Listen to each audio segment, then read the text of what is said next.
What if one of the most important energy projects in the Middle East was never designed to produce a single additional barrel of oil? Instead, it was built to answer a far more difficult question. What happens if the world's busiest energy corridor suddenly becomes too dangerous to use? For years, that question sounded hypothetical. Global energy markets continued functioning. Tankers crossed the Persian Gulf every day. The Strait of Hormuz remained one of the world's busiest maritime choke points, carrying a significant share of internationally traded crude oil. Most people assumed that was simply how Middle Eastern energy would always reach global markets. The United Arab Emirates quietly reached a different conclusion. Long before regional tensions intensified, engineers and planners had already begun studying an alternative. Not a new oil field, not a larger refinery, but an entirely different route to the sea. The result would become one of the region's most ambitious infrastructure projects, a pipeline stretching more than 400 kilometers across deserts and rugged mountains, connecting Abu Dhabi's inland oil facilities directly to Fujairah on the Gulf of Oman. Its purpose wasn't to increase production. Its purpose was to increase options. At first glance, that decision appeared difficult to justify. Building a pipeline across an entire country required enormous investment. The route crossed harsh desert terrain before climbing through the Hira Mountains, forcing engineers to solve logistical challenges that few large-scale energy projects had previously attempted inside the UAE. Critics questioned whether such an expensive project was necessary. After all, existing export terminals along the Persian Gulf were already functioning. Why build another path? The answer lies in the difference between capacity and resilience. By the early 2010s, Abu Dhabi had become the center of the UAE's oil industry. Giant fields such as Upper Zakum Bab, Bu Hassa, and others supplied the overwhelming majority of the country's crude production. Gathering systems, facilities, storage sites, and export terminals had evolved around a single geographic direction. Almost everything pointed toward the Persian Gulf. For decades, that concentration represented efficiency. Pipelines were shorter. Shipping routes were established. Infrastructure expanded around existing facilities rather than creating entirely new networks. Each additional project made the system larger. Few made it more flexible. As production continued increasing, planners recognized an important structural issue. The country wasn't struggling to produce more oil. It was becoming increasingly dependent on one export corridor. Every expansion strengthened the same network. Every additional barrel relied on the same maritime gateway. If that gateway remained stable, the system functioned exceptionally well. If conditions changed, alternatives were limited. Rather than waiting for a future crisis, Abu Dhabi began exploring how to diversify the export network itself. That decision ultimately led to the Abu Dhabi crude oil pipeline, sometimes called the Habs-Han-Fujairah pipeline. The concept was strategically simple. Instead of sending crude eastward into the Persian Gulf before passing through the Strait of Hormuz, the pipeline would transport oil west across the country before turning toward Fujairah. And like most major UAE ports, Fujairah sits on the Gulf of Oman. Tankers departing from there entered the Arabian Sea directly without first transiting the Strait of Hormuz. Geography suddenly offered something infrastructure previously could not. An alternative route. Transforming that idea into reality proved far more complicated. Drawing a straight line across a map is easy. Building a high-capacity crude oil pipeline across deserts, rocky terrain, and mountain ranges is something entirely different. The finished route extended more than 400 kilometers, requiring engineers to navigate difficult geology while maintaining continuous operational reliability. Crude oil does not simply flow indefinitely through extremely long pipelines. As distance increases, pressure gradually falls. Maintaining steady movement requires carefully positioned pumping stations capable of restoring pressure before flow efficiency begins to decline. In many ways, the system resembles a relay race. Each pumping station takes over before the previous section loses momentum. Without that coordination, transporting millions of barrels every day across hundreds of kilometers would become increasingly inefficient. The Hira Mountains presented another engineering challenge. Hard rock complicated excavation. Elevation changes increased hydraulic complexity. Route selection became a balance between construction practicality and long-term operational efficiency. Sometimes the shortest path on paper proved considerably more difficult in reality. Yet engineering alone could not complete the project. Moving crude oil across the country solves only half the problem. Exports require somewhere for that oil to wait. This led to another major investment. Fujairah needed an entirely new export terminal capable of handling some of the largest oil tankers operating anywhere in the world. Massive storage facilities were constructed first. These tanks function much like reservoirs within the broader energy system. Oil production rarely stops.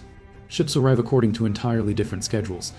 Storage allows those two timelines to operate independently.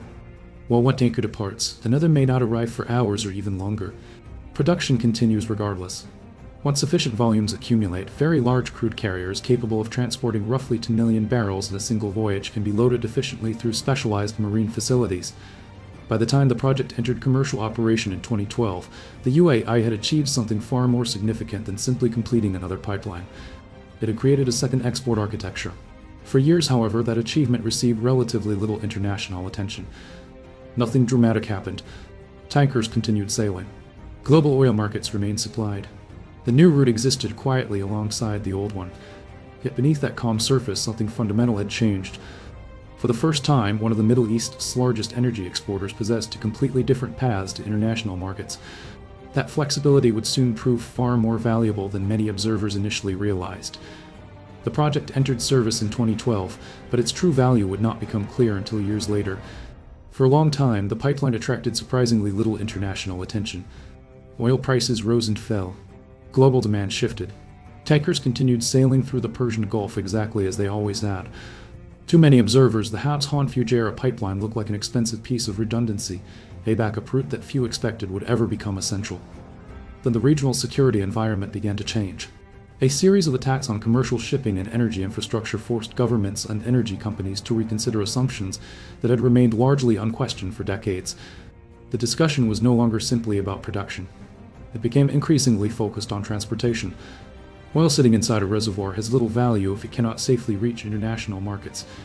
Suddenly, the resilience of export infrastructure mattered just as much as the size of oil reserves themselves. Security planners had always understood that maritime choke points concentrate risk. The Strait of Hormuz is one of the narrowest and most strategically important waterways in global energy trade. A significant share of internationally traded crude oil passes through this corridor every day. That concentration creates efficiency during stable periods. It also creates vulnerability whenever tensions increase. Even limited disruptions can influence shipping schedules, insurance costs, freight rates, and market expectations. Energy markets respond not only to actual interruptions, but also to the possibility of future ones. The UAE's alternative export route suddenly represented something markets value highly: predictability. Unlike tankers departing from ports inside the Persian Gulf, cargoes loaded at Fujairah could enter the Gulf of Oman immediately before continuing toward the Arabian Sea and the wider Indian Ocean.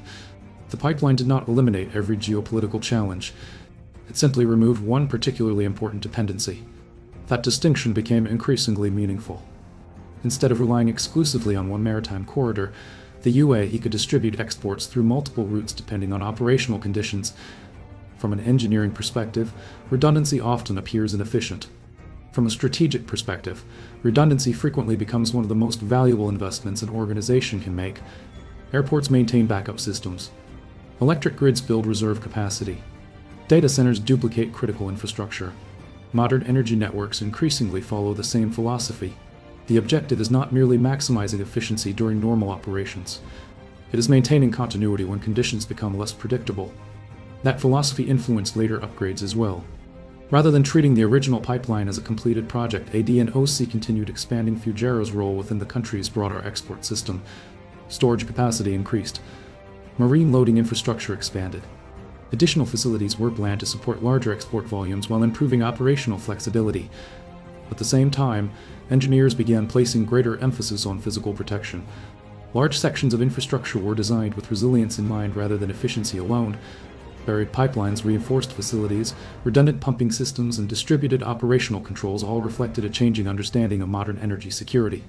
The challenge was no longer limited to mechanical reliability. Infrastructure also had to withstand increasingly complex security environments. In many ways, the project evolved beyond its original purpose. It was no longer simply an export pipeline. It became part of a broader national resilience strategy. That evolution attracted attention well beyond the Gulf. Energy-importing countries, particularly across Asia, watched these developments closely. For economies heavily dependent on imported crude oil, transportation routes are often just as important as production itself. China provides perhaps the clearest example. Today, China imports enormous volumes of crude oil every day, with a substantial share arriving from the Middle East. For decades, much of that energy moved through maritime routes that included the Strait of Hormuz before continuing across the Indian Ocean. That created an uncomfortable reality. China could purchase oil from producers across the region. It had far less influence over the waterways connecting those producers to Asian markets. Every additional export route reduces that concentration of risk. Cargoes loaded at Fujairah still travel across the Indian Ocean before reaching Asian customers, but they begin their journey outside one of the world's most closely watched maritime choke points. The overall voyage remains long. The network itself becomes more diversified. That broader concept increasingly shapes energy planning across Asia. Governments are investing not only in new sources of energy, but also in multiple transportation corridors capable of moving those resources under different circumstances. Some projects involve pipelines. Others focus on ports, storage terminals, rail connections, or maritime infrastructure. Although each project differs, they often pursue the same strategic objective: avoid relying on a single path. Because in modern energy markets, flexibility has become a strategic asset in its own right. Looking back, the Habs-Han-Fujairah pipeline represented much more than 400 kilometers of steel buried beneath the desert. It reflected a different way of thinking about national infrastructure. Rather than asking only how much oil the country could produce, planners asked another question: how many different ways can that oil reach the world? That question continues shaping energy policy far beyond the Middle East. As geopolitical competition increasingly influences global trade, governments are paying closer attention to supply chains, transportation corridors, storage capacity, and infrastructure resilience. The country's best position for future uncertainty may not simply be those with the largest reserves. They may be those with the greatest number of reliable options, because oil fields generate energy. Infrastructure determines whether that energy can actually reach the global economy. And sometimes the most valuable investment is not discovering another barrel of oil. It is ensuring that the barrels already being produced always have another road to the sea.